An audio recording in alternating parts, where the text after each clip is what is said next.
Good morning students.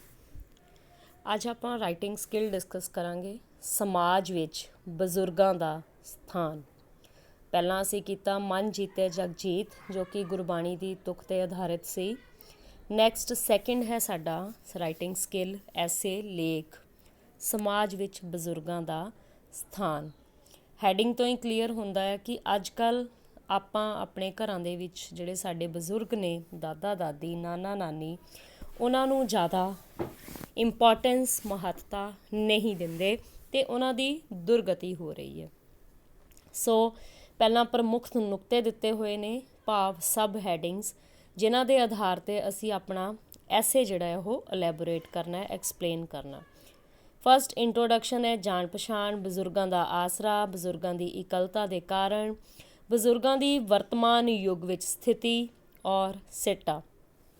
ਸ਼ੁਰੂ ਕਰਦੇ ਹਾਂ ਜੀ।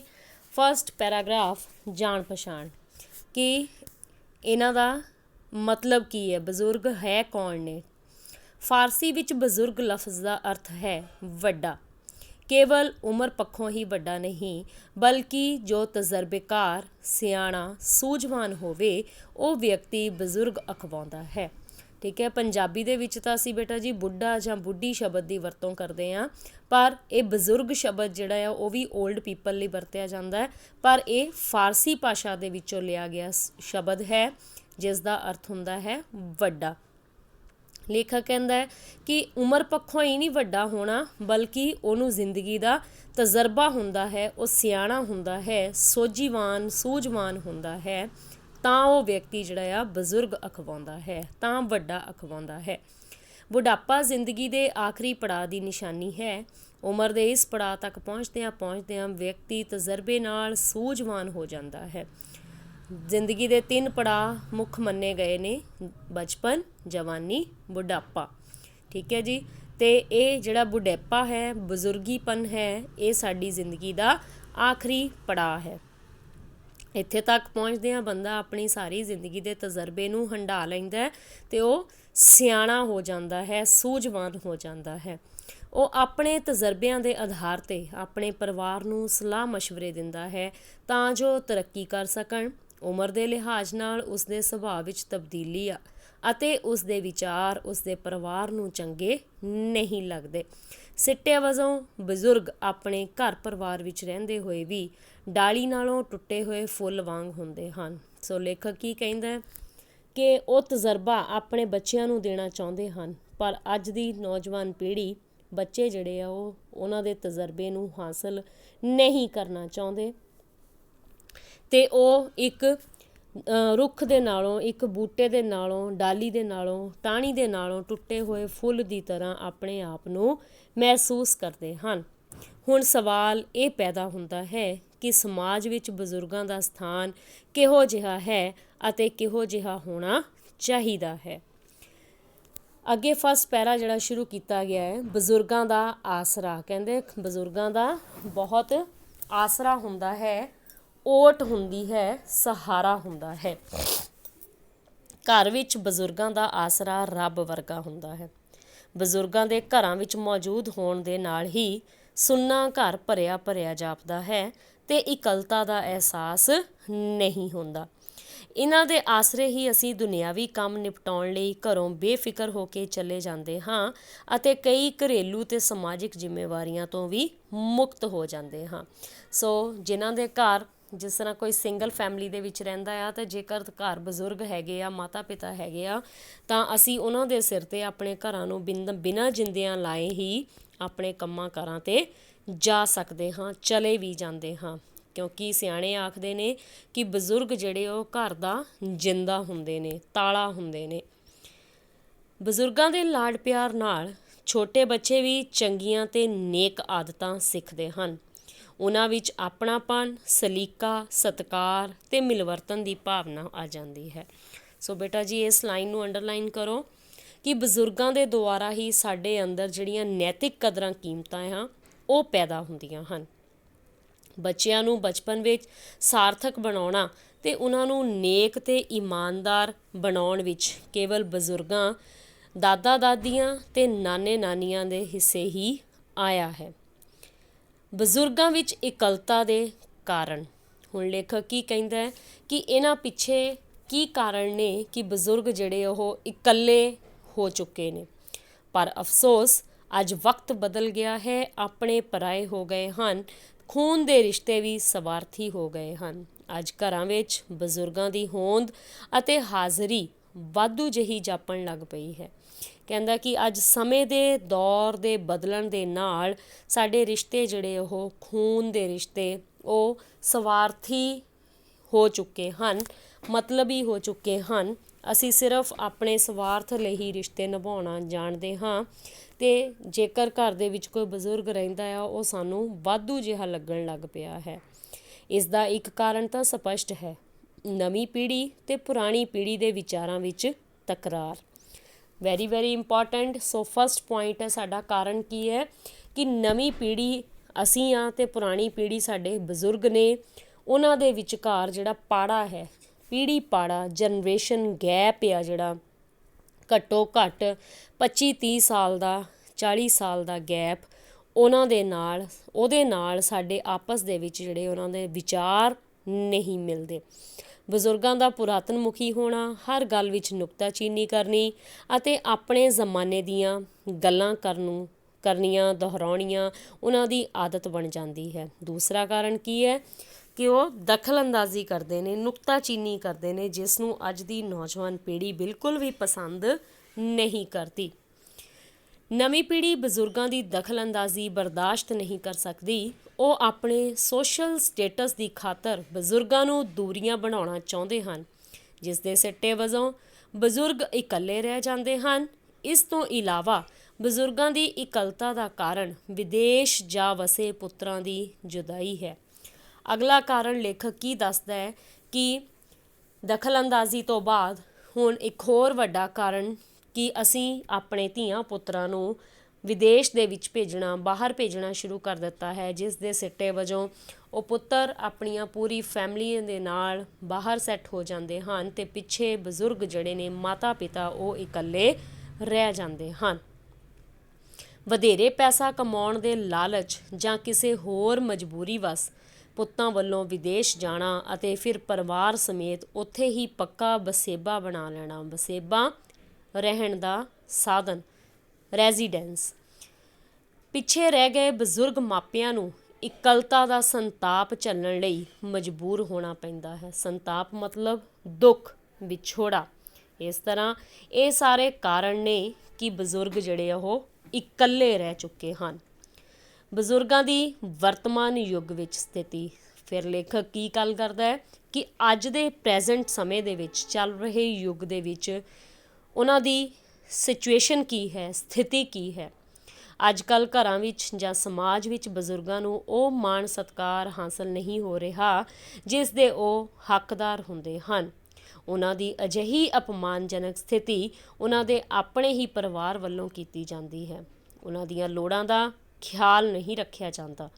ਬੱਚਿਆਂ ਨੂੰ ਉਹਨਾਂ ਦੇ ਕੋਲ ਜਾਣ ਤੋਂ ਰੋਕਿਆ ਜਾਂਦਾ ਹੈ। ਯੈਸ ਬੇਟਾ, this is very very important point to note down ਕਿ ਅਸੀਂ ਆਪ ਹੀ ਇਹਨਾਂ ਚੀਜ਼ਾਂ ਦੇ ਜ਼ਿੰਮੇਵਾਰ ਹਾਂ। ਖਾਸ ਤੌਰ 'ਤੇ ਮਾਤਾ ਪਿਤਾ ਜਿਹੜੇ ਅੱਜ ਦੇ ਨੌਜਵਾਨ ਪੇਰੈਂਟਸ ਨੇ ਉਹ ਨਹੀਂ ਚਾਹੁੰਦੇ ਕਿ ਉਹਨਾਂ ਦੇ ਬੱਚੇ ਆਪਣੇ ਦਾਦਾ ਦਾਦੀ ਦੇ ਕੋਲ ਬੈਠ ਕੇ ਕੁਝ ਗੱਲਾਂ ਸਿੱਖਣ ਜਾਂ ਉਹਨਾਂ ਨੂੰ ਬੁਲਾਉਣ। ਉਹ ਆਪ ਹੀ ਬੱਚਿਆਂ ਨੂੰ ਉਹਨਾਂ ਦੇ ਕੋਲ ਜਾਣ ਤੋਂ ਰੋਕਦੇ ਹਨ। ਮਾਤਾ ਜੀ ਪਿਤਾ ਜੀ ਕਹਿਣ ਦੀ ਬਜਾਏ ਬੁੱਢਾ ਬੁੱਢੀ ਕਿਹਾ ਜਾਂਦਾ ਹੈ। ਘਰ ਦੀ ਆਲੀਸ਼ਾਨ ਕੋਠੀ ਵਿੱਚ ਕਿਸੇ ਨੁੱਕਰੇ ਹੀ ਉਹਨਾਂ ਦਾ ਬਿਸਤਰਾ ਲਾ ਦਿੱਤਾ ਜਾਂਦਾ ਹੈ। ਪੁੱਤਰ ਆਪ ਵੱਡੀਆਂ ਵੱਡੀਆਂ ਕੋਠੀਆਂ ਦੇ ਵਿੱਚ ਅਤੇ ਮਾਂ ਪਿਓ ਕਿਸੇ ਇੱਕ ਕੋਨੇ ਦੇ ਵਿੱਚ ਇੱਕ ਬਿਸਤਰਾ, ਇੱਕ ਮੰਜਾ, ਇੱਕ ਕਮਰਾ ਉਹਨਾਂ ਨੂੰ ਦਿੱਤਾ ਜਾਂਦਾ ਹੈ। ਅਜਿਹੀਆਂ ਬਹੁਤ ਸਾਰੀਆਂ ਉਦਾਹਰਨਾਂ ਅਸੀਂ ਅਕਸਰ ਅਖਬਾਰਾਂ ਦੇ ਵਿੱਚ, ਟੀਵੀ ਦੇ ਵਿੱਚ, ਸੋਸ਼ਲ ਮੀਡੀਆ ਦੇ ਉੱਤੇ ਦੇਖਦੇ ਸੁਣਦੇ ਰਹਿੰਦੇ ਹਾਂ। ਪਰ ਉਹਨਾਂ ਦੇ ਖਰਚੇ ਬਰਦਾਸ਼ਤ ਨਹੀਂ ਕੀਤੇ ਜਾਂਦੇ ਅਤੇ ਜਾਇਦਾਦ ਦੇ ਨਾਲ ਮਾਂ-ਬਾਪ ਵੀ ਵੰਡ ਲਿਆ ਜਾਂਦਾ ਹੈ। ਧੀਆਂ ਪੁੱਤਰ ਆਪਣੀ ਪਿਤਾ ਦੀ ਜਾਇਦਾਦ ਤਾਂ ਵੰਡਦੇ ਹੀ ਵੰਡਦੇ ਆ, ਨਾਲ ਦੀ ਨਾਲ ਜਿਉਂਦੇ ਮਾਪਿਆਂ ਦੀ ਵੀ ਵੰਡ ਕਰ ਲੈਂਦੇ ਆ ਕਿ ਜੇਕਰ ਘਰ ਦੇ ਵਿੱਚ 2 ਪੁੱਤਰ ਹੈ ਤਾਂ ਆਪਸੀ ਸਮਝੌਤੇ ਕਰਕੇ 6 ਮਹੀਨੇ ਕਹਿੰਦੇ ਤੂੰ ਮਾਂ ਨੂੰ ਰੱਖ, 6 ਮਹੀਨੇ ਮੈਂ ਪਿਓ ਨੂੰ ਰੱਖਾਂਗਾ। ਇਸ ਤਰ੍ਹਾਂ ਕਹਿੰਦੇ ਮਾਂ ਬਾਪ ਦੀ ਵੀ ਉਹ ਵੰਡ ਕਰ ਲੈਂਦੇ ਨੇ, ਬਟਵਾਰਾ ਕਰ ਲੈਂਦੇ ਨੇ। ਧੀਆਂ ਪੁੱਤਰ ਇੰਨੇ ਨਿਰਮੋਹੇ ਕਿਉਂ ਹੋ ਗਏ ਹਨ? ਨਿਰਮੋਹੇ ਜਿਨ੍ਹਾਂ ਦੇ ਅੰਦਰ ਮੋਹ ਪਿਆਰ ਹੀ ਨਾ ਰਹੇ। ਕੁਐਸਚਨ ਮਾਰਕ ਕਰਦਾ ਹੈ ਲੇਖਕ ਕਿ ਕਾਸ਼, ਫਿਰ ਉਹ ਇੱਛਾ ਕਰਦਾ ਹੈ ਕਿ ਕਿਤੇ ਇਹਨਾਂ ਨੂੰ ਵੀ ਇਹਨਾਂ ਸਤਰਾਂ ਦੀ ਸਮਝ ਆ ਜਾਵੇ। ਕਿਹੜੀਆਂ?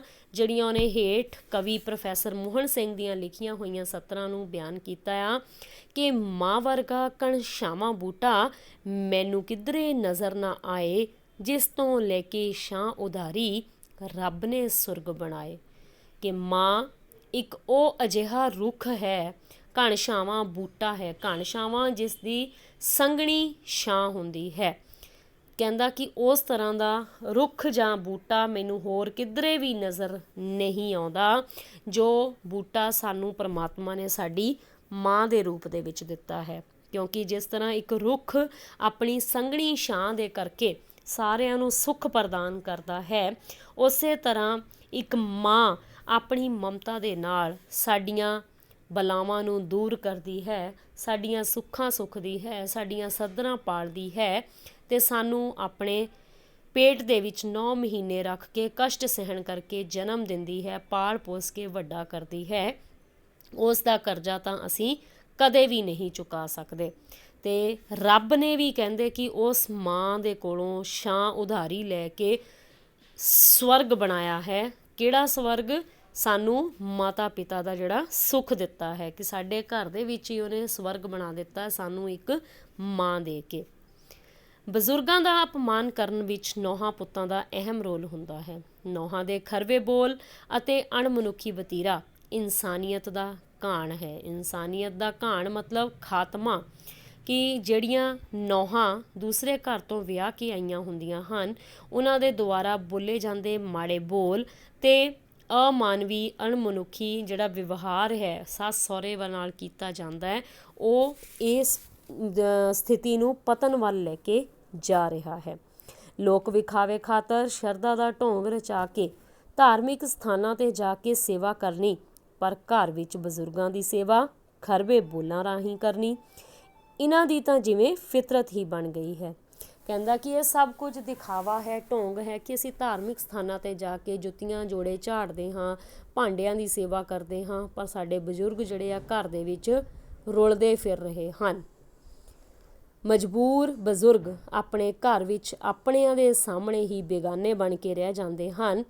ਪੁੱਤਰ ਵੀ ਬਜ਼ੁਰਗਾਂ ਨਾਲ ਆਪਣਿਆਂ ਵਰਗਾ ਸਲੂਕ ਨਹੀਂ ਕਰਦੇ। ਕਹਿੰਦੇ ਕਿ ਨੌਂ ਤਾਂ ਦੂਸਰੇ ਘਰੋਂ ਚੱਲ ਕੇ ਆਈ ਹੁੰਦੀ ਹੈ, ਵਿਆਹ ਕੇ ਆਈ ਹੁੰਦੀ ਹੈ, ਪਰ ਜਿਹੜਾ ਪੁੱਤ ਹੈ ਜੋ ਉਸਦਾ ਉਹਨਾਂ ਦਾ ਆਪਣਾ ਜਨਮਿਆ ਹੋਇਆ, ਉਹ ਵੀ ਉਹਨਾਂ ਦੇ ਨਾਲ ਬੇਗਾਨਿਆਂ ਵਰਗਾ ਵਤੀਰਾ ਜਿਹੜਾ ਆ ਉਹ ਕਰਦਾ ਹੈ। ਕੁਝ ਇੱਕ ਸਮਾਜ ਸੇਵੀ ਸੰਸਥਾਵਾਂ ਨੇ ਅਜਿਹੇ ਵਡਭਾਗੇ ਜਾਂ ਮੰਦਭਾਗੇ ਬਜ਼ੁਰਗਾਂ ਲਈ ਬਿਰਧ ਆਸ਼ਰਮ ਬਣਾ ਕੇ ਜਿੱਥੇ ਇਹਨਾਂ ਨੂੰ ਕੁਝ ਰਾਹਤ ਦੇਣ ਦਾ ਉਪਰਾਲਾ ਕੀਤਾ ਹੈ, ਉੱਥੇ ਮਨੁੱਖ ਦੀ ਸੋਚ ਨੂੰ ਵੀ ਝੰਜੋੜ ਦਿੱਤਾ ਹੈ। ਝੰਜੋੜ ਦੇਣਾ, ਹਲੂਣਾ ਦੇਣਾ, ਹਿਲਾ ਕੇ ਰੱਖ ਦੇਣਾ। ਜਿਸ ਤਰ੍ਹਾਂ ਅਸੀਂ ਕਿਸੇ ਨੂੰ ਮੋਢਿਆਂ ਤੋਂ ਹਿਲਾ ਕੇ, ਬਾਹਾਂ ਤੋਂ ਹਿਲਾ ਕੇ ਇੱਕਦਮ ਇੱਕ ਹਲੂਣਾ ਦਿੰਦੇ ਹਾਂ। ਕੀ ਕਹਿੰਦਾ ਕਿ ਹੁਣ ਕਈ ਸਮਾਜ ਸੇਵੀ ਸੰਸਥਾਵਾਂ ਨੇ ਆਪਣੇ ਇਹ ਬਜ਼ੁਰਗ ਆਸ਼ਰਮ, ਬਿਰਧ ਆਸ਼ਰਮ ਖੋਲ੍ਹਣੇ ਸ਼ੁਰੂ ਕਰ ਦਿੱਤੇ ਹਨ, ਜਿਸ ਦੇ ਨਾਲ ਇਹਨਾਂ ਅਪਮਾਨ ਹੋ ਰਹੇ ਬਜ਼ੁਰਗਾਂ ਨੂੰ ਕੁਝ ਹੱਦ ਤੱਕ ਰਾਹਤ ਮਿਲੀ ਹੈ। ਪਰ ਮਾਪਿਆਂ ਨੂੰ ਬਿਰਧ ਆਸ਼ਰਮ ਵੱਲ ਤੋਰਨਾ ਸਾਡੇ ਆਚਰਣ ਦੀ ਸਭ ਤੋਂ ਵੱਡੀ ਗਿਰਾਵਟ ਹੈ। ਕਿ ਆਚਰਣ ਦੇ ਪੱਖੋਂ ਇਹ ਸਾਡੇ ਲਈ ਬਹੁਤ ਹੀ ਮਾੜੀ ਗੱਲ ਹੈ ਕਿ ਅਸੀਂ ਬਜ਼ੁਰਗਾਂ ਨੂੰ ਆਪਣੇ ਧੱਕੇ ਦੇ ਕੇ ਬਿਰਧ ਆਸ਼ਰਮਾਂ ਦੇ ਵਿੱਚ ਭੇਜ ਰਹੇ ਹਾਂ। ਅੱਜ ਬਜ਼ੁਰਗਾਂ ਦੀ ਸਥਿਤੀ ਨਿਰਾਸ਼ਾਜਨਕ, ਅਪਮਾਨਜਨਕ ਅਤੇ ਉਹਨਾਂ ਦਾ ਭਵਿੱਖ ਧੁੰਦਲਾ ਹੈ। ਬੁਢਾਪਾ ਤਾਂ ਕੁਦਰਤੀ ਪ੍ਰਕਿਰਿਆ ਹੈ। ਜਿਵੇਂ ਅਸੀਂ ਬਚਪਨ ਨੂੰ ਮੋੜ ਕੇ ਨਹੀਂ ਲਿਆ ਸਕਦੇ, ਤਿਵੇਂ ਬੁਢਾਪੇ ਨੂੰ ਆਉਣ ਤੋਂ ਕੋਈ ਨਹੀਂ ਰੋਕ ਸਕਦਾ। ਇਹ ਤਾਂ ਉਮਰ ਦਾ ਇੱਕ ਪੜਾਅ ਹੈ। ਇਸ ਨਾਲ ਮਨੁੱਖ ਦਾ ਅਸਤਿਤਵ ਖਤਮ ਜਾਂ ਵਾਧੂ ਨਹੀਂ ਹੋ ਜਾਂਦਾ। ਲੇਖਕ ਕੀ ਕਹਿੰਦਾ ਹੈ ਕਿ ਬੁਢਾਪਾ ਹਰ ਕਿਸੇ 'ਤੇ ਆਉਣਾ ਹੈ। ਜ਼ਿੰਦਗੀ ਦੇ 3 ਪੜਾਅ ਨੇ, ਬਚਪਨ, ਜਵਾਨੀ ਅਤੇ ਬੁਢਾਪਾ, ਅਤੇ ਹਰੇਕ ਕਿਸੇ 'ਤੇ ਆਉਣਾ ਹੈ। ਪਰ ਇਹਦਾ ਮਤਲਬ ਇਹ ਨਹੀਂ ਕਿ ਜੇਕਰ ਬਜ਼ੁਰਗ ਹੋ ਗਿਆ ਕੋਈ ਵਿਅਕਤੀ ਕਿ ਉਸਦਾ ਵਜੂਦ ਹੀ, ਉਸਦੀ ਹੋਂਦ ਹੀ ਖਤਮ ਹੋ ਜਾਵੇ। ਇਹ ਠੀਕ ਹੈ ਕਿ ਉਮਰ ਦੇ ਤਕਾਜ਼ੇ ਨਾਲ ਸੁਭਾਅ ਤੇ ਆਦਤਾਂ ਬਦਲ ਜਾਂਦੀਆਂ ਹਨ ਜਾਂ ਨਹੀਂ ਵੀ ਬਦਲ ਸਕਦੀਆਂ, ਪਰ ਇਹਨਾਂ ਦੀਆਂ ਇੱਛਾਵਾਂ ਦਾ ਘਾਣ ਕਰਨ ਦਾ ਸਾਨੂੰ ਕੋਈ ਹੱਕ ਨਹੀਂ ਹੈ। ਸੋ ਲੇਖਕ ਕੀ ਕਹਿੰਦਾ ਹੈ ਕਿ ਬਜ਼ੁਰਗਾਂ ਨੂੰ ਕੋਈ ਨਾ ਕੋਈ ਉਹਨਾਂ ਦੇ ਮਨ ਦੇ ਵਿੱਚ ਵੀ ਇੱਛਾ ਹੁੰਦੀ ਹੈ ਕਿ ਅਸੀਂ ਆਪਣੇ ਧੀਆਂ ਪੁੱਤਰਾਂ ਨੂੰ ਪਾਲ ਕੇ ਇੰਨਾ ਵੱਡਾ ਕੀਤਾ, ਕਾਬਲ ਬਣਾਇਆ, ਅਤੇ ਹੁਣ ਅੱਗੋਂ ਉਹ ਵੀ ਸਾਡੀ ਸਾਂਭ ਸੰਭਾਲ ਕਰਨਗੇ। ਉਹਨਾਂ ਦੀਆਂ ਇਹਨਾਂ ਇੱਛਾਵਾਂ ਨੂੰ ਸਾਨੂੰ ਖ਼ਤਮ ਕਰਨ ਦਾ ਕੋਈ ਵੀ ਹੱਕ ਨਹੀਂ ਹੈ। ਆਉਣ ਵਾਲੀ ਜ਼ਿੰਦਗੀ ਨੂੰ ਖੁਸ਼ਹਾਲ ਬਣਾਉਣ ਲਈ ਦੋਵਾਂ ਪੀੜ੍ਹੀਆਂ ਨੂੰ ਆਪੋ ਆਪਣੀ ਸੋਚ ਬਦਲਣ ਦੀ ਲੋੜ ਹੈ। ਦੋਵੇਂ ਪੀੜ੍ਹੀਆਂ ਕੌਣ?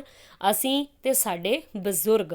ਕਹਿੰਦਾ ਇਹ ਦੋਵਾਂ ਪਾਸਿਓਂ ਹੀ ਹੋਣਾ ਆ। ਜੇਕਰ ਥੋੜ੍ਹੇ ਥੋੜ੍ਹੇ ਵਿਚਾਰ ਅਸੀਂ ਦੋਵੇਂ ਬਦਲਾਂਗੇ, ਬਜ਼ੁਰਗਾਂ ਨੂੰ ਵੀ ਆਪਣੇ ਬੱਚਿਆਂ ਦਾ ਜਿਹੜਾ ਸਾਥ ਹੈ ਉਹ ਨਿਭਾਉਣਾ ਪਵੇਗਾ, ਅਤੇ ਬੱਚਿਆਂ ਨੂੰ ਵੀ ਆਪਣੇ ਬਜ਼ੁਰਗਾਂ ਨੂੰ ਦੇਖਣਾ ਪਵੇਗਾ, ਤਾਂ ਹੀ ਇਹ ਸਥਿਤੀ ਜਿਹੜੀ ਉਹ ਸੁਧਰ ਸਕਦੀ ਹੈ। ਸਾਡੇ ਅੱਜ ਦੇ ਵਿਚਾਰ ਵੀ ਪੁਰਾਤਨ ਹੋ ਜਾਣੇ ਹਨ। ਬੁਢਾਪਾ ਸਾਡੇ 'ਤੇ ਵੀ ਆ ਰਿਹਾ ਹੈ। ਸਾਡਾ ਅੱਜ ਦਾ ਸਟੇਟਸ ਬਜ਼ੁਰਗਾਂ ਤੋਂ ਮੂੰਹ ਮੋੜਨ ਨਾਲ ਨਹੀਂ, ਬਲਕਿ ਉਹਨਾਂ ਦੀਆਂ ਭਾਵਨਾਵਾਂ ਦੀ ਕਦਰ ਕਰਨ ਦੇ ਨਾਲ ਹੀ ਰੋਸ਼ਨ ਹੋਣਾ ਹੈ। ਸੋ ਲੇਖਕ ਕੀ ਕਹਿ ਰਿਹਾ ਹੈ ਕਿ ਅਸੀਂ ਉਹਨਾਂ ਤੋਂ ਮੂੰਹ ਨਹੀਂ ਮੋੜਨਾ, ਸਗੋਂ ਉਹਨਾਂ ਦੇ ਵਿਚਾਰਾਂ ਨੂੰ ਆਪਣੀ ਜ਼ਿੰਦਗੀ ਦੇ ਵਿੱਚ ਢਾਲ ਕੇ, ਕੁਝ ਹੱਦ ਤੱਕ ਅਪਣਾ ਕੇ, ਉਹਨਾਂ ਨੂੰ ਆਪਣਾਪਨ ਦਿਵਾ ਕੇ, ਉਹਨਾਂ ਦੀ ਕਦਰ ਕਰਕੇ ਹੀ ਇਸ ਨੂੰ ਬਦਲਿਆ ਜਾ ਸਕਦਾ ਹੈ। ਸੋ ਅਖੀਰ ਅਸੀਂ ਇਸ ਨਤੀਜੇ 'ਤੇ ਪਹੁੰਚਦੇ ਹਾਂ ਕਿ ਆਪਣਿਆਂ ਨਾਲ ਅਮਾਨਵੀ ਵਿਵਹਾਰ ਬਹੁਤ ਹੀ ਨਿੰਦਣਯੋਗ ਵਰਤਾਰਾ ਹੈ, ਅਮਾਨਵੀ, ਅਣਮਨੁੱਖੀ। ਇਸ ਲਈ ਮਾਪਿਆਂ ਜਾਂ ਬਜ਼ੁਰਗਾਂ ਦਾ ਸਨਮਾਨ ਹਰ ਹੀਲੇ ਬਣਿਆ ਰਹਿਣਾ ਚਾਹੀਦਾ ਹੈ। ਔਲਾਦ ਦਾ ਫਰਜ਼ ਹੈ ਕਿ ਉਹ ਇਸ ਪਾਸੇ ਉਚੇਚਾ ਧਿਆਨ ਦੇਵੇ। ਹੁਣ ਤਾਂ ਸਰਕਾਰ ਨੇ ਵੀ ਇਸ ਸੰਬੰਧੀ ਕਾਨੂੰਨ ਵੀ ਬਣਾ ਦਿੱਤੇ ਹਨ, ਪਰ ਇਹ ਅਜਿਹਾ ਰਿਸ਼ਤਾ ਹੈ ਜਿਸ ਨੂੰ ਕਾਨੂੰਨੀ ਡਰ ਦੇ ਨਾਲ ਵਿਚਾਰਨਾ ਸੋਭਾ ਨਹੀਂ ਦਿੰਦਾ। ਲੇਖਕ ਕਹਿੰਦਾ ਕਿ ਹੁਣ ਤਾਂ ਕਾਨੂੰਨ ਵੀ ਅਜਿਹੇ ਆ ਗਏ ਨੇ ਜੋ ਮਾਪਿਆਂ ਦੇ ਹੱਕ ਦੇ ਵਿੱਚ ਖੜ੍ਹਦੇ ਨੇ, ਬੋਲਦੇ ਨੇ, ਪਰ ਇਹ ਬਿਲਕੁਲ ਵੀ ਸਾਡੇ ਲਈ ਚੰਗਾ ਨਹੀਂ ਹੈ, ਸੋਭਾ ਨਹੀਂ ਦਿੰਦਾ ਕਿ ਅਸੀਂ ਇਹਨਾਂ ਰਿਸ਼ਤਿਆਂ ਨੂੰ ਬਚਾਉਣ ਲਈ ਕਚਹਿਰੀਆਂ ਦੇ ਦਰ 'ਤੇ ਖੜ੍ਹੇ ਹੋਈਏ, ਕਾਨੂੰਨ ਦਾ ਸਹਾਰਾ ਲਈਏ। ਸਗੋਂ ਆਪਣੇ ਵਿਚਾਰਾਂ ਦੇ ਵਿੱਚ ਤਬਦੀਲੀ ਲਿਆ ਕੇ ਅਸੀਂ ਆਪਣੇ ਬਜ਼ੁਰਗਾਂ ਨੂੰ ਸਨਮਾਨਜਨਕ ਸਥਾਨ ਜਿਹੜਾ ਆ ਉਹ ਦੇ ਸਕਦੇ ਹਾਂ। ਸੋ ਇਹ ਸੀ ਜੀ ਤੁਹਾਡਾ ਲੇਖ, ਸਮਾਜ ਵਿੱਚ ਬਜ਼ੁਰਗਾਂ ਦਾ ਸਥਾਨ। ਤੁਸੀਂ ਆਪਣੇ ਵਿਚਾਰਾਂ ਦੇ ਨਾਲ ਵੀ ਇਸ ਲੇਖ ਨੂੰ ਐਲੈਬੋਰੇਟ ਕਰ ਸਕਦੇ ਹੋ। ਕੋਈ ਤੁਹਾਨੂੰ ਰੀਅਲ ਲਾਈਫ ਸਿਚੁਏਸ਼ਨ ਦਿਖਾਈ ਦਿੰਦੀ ਹੈ ਤੁਹਾਡੇ ਆਸ-ਪਾਸ, ਗੁਆਂਢੀਆਂ ਦੇ, ਆਸੀ-ਪਾਸੀ ਪੜੋਸੀਆਂ ਦੇ, ਜਾਂ ਤੁਹਾਡੇ ਰਿਸ਼ਤੇਦਾਰੀ ਦੇ ਵਿੱਚ ਕੋਈ ਅਜਿਹੀਆਂ ਉਦਾਹਰਨਾਂ ਮਿਲਦੀਆਂ ਨੇ ਜੋ ਤੁਹਾਡੇ ਬਜ਼ੁਰਗਾਂ, ਜੋ ਆਪਣੇ ਘਰਾਂ ਦੇ ਵਿੱਚ ਬਜ਼ੁਰਗਾਂ ਦਾ ਬਹੁਤ ਸਨਮਾਨ ਕਰਦੇ ਹੋਣ ਜਾਂ ਕੋਈ ਬੁਰੀ ਹਾਲਤ ਵਾਲੇ ਹੋਣ, ਤੁਸੀਂ ਉਹਨਾਂ ਦੀ ਉਦਾਹਰਣ ਦੇ ਕੇ, ਐਗਜ਼ਾਮਪਲ ਦੇ ਕੇ ਆਪਣੇ ਲੇਖ ਨੂੰ ਐਲੈਬੋਰੇਟ ਕਰ ਸਕਦੇ ਹੋ। Thank you.